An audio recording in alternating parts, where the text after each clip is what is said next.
Sex is a bit like cooking dinner for someone. You can slave over a hot stove for hours and produce the perfect meal, but if they don't like what you're serving, it's all pointless. There's no magic formula or skill that works on everyone, but there are mistakes that a lot of us make that can be the kiss of death for our lives. Here's 7 of the most common. Stop making them and your life will improve dramatically. Not wanting to talk about. Imagine if your lover chose what books you read and what programs you watched. You'd be incensed, right?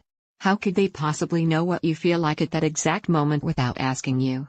Most people have no problems agreeing with this statement. Apply the same logic to the bedroom, however, and they become quite indignant. Sex should be spontaneous, instinctual, something that just happens. Sex should all come naturally. Nice thought, pity it doesn't work like that in real life. Will someone please tell me why people say, if you have to tell your lover what you want, it takes all the fun out of it? Does sticky date pudding with caramel sauce taste awful because we had to order it? Would it taste better if the waiter plonked it down in front of us because he got a telepathic signal that it's what we wanted? I don't think so. Lots of people expect their partners to be mind readers. They think, if he or she really loved me, they'd know exactly what to do in bed to make me happy. Rubbish. If there's one thing you can do to instantly improve your life, it's to talk to your lover about, as clearly and specifically as you can.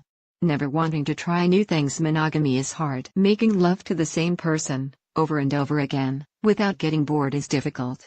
Our bodies become desensitized when we have with the same person, repeatedly, over a long period of time.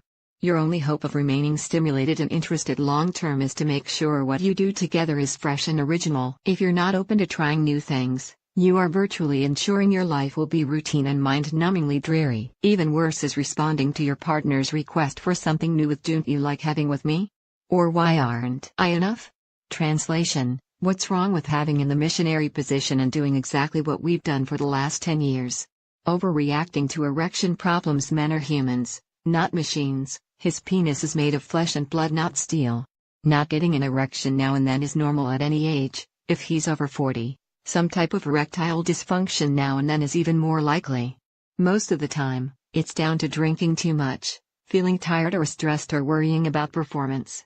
Long-term problems start if either of you make too much of a fuss about it. The more relaxed you are about his erections, the less anxious he'll be the next time around, and the more likely it is everything will be back in top working order. Not masturbating. Masturbating isn't just a highly effective way of keeping your drive high. The more orgasms your body has, the more it wants. It keeps you strongly connected to what's going on in your body.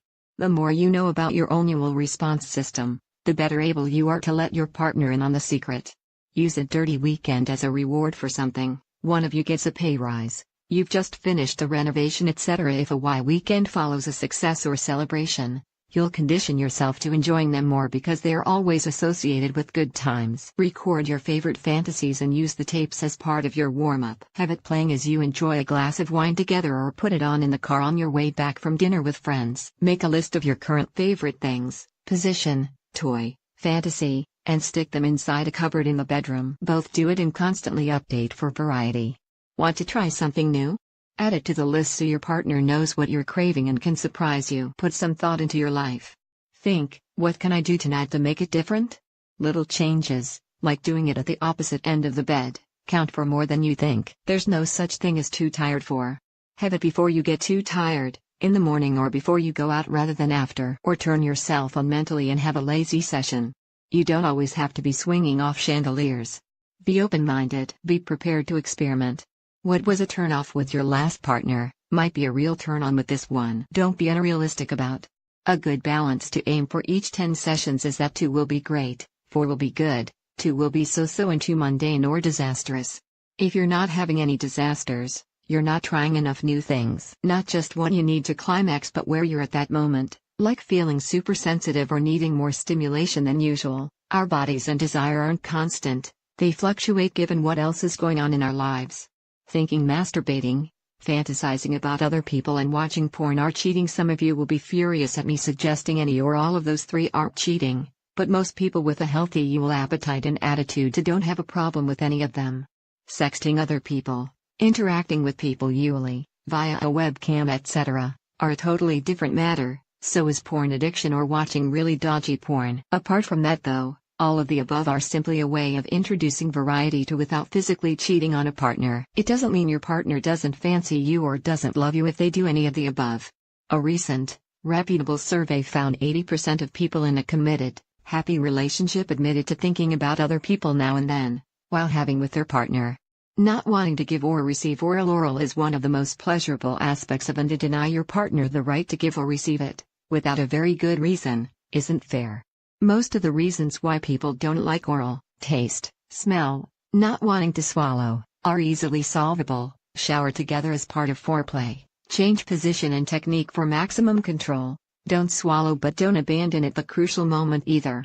If you secretly think it's sturdy, it's time to challenge your usual beliefs and what's influenced you, parental influence, early experiences. Thinking desire should be spontaneous and you shouldn't need to plan for planning for our words just about all couples dread because they think it, A, means the lust has gone, B, they must be really unhappy usually to go to such extremes, and, C, it sounds like hard work. Wipe all three thoughts from your head and accept that it's possible to put a little intellectual effort into your life without losing spontaneity. It's utterly ridiculous to think you're going to be ripping each other's clothes off in the hallway when you get home from work after 2 decades together. Desire needs a nudge in long-term relationships.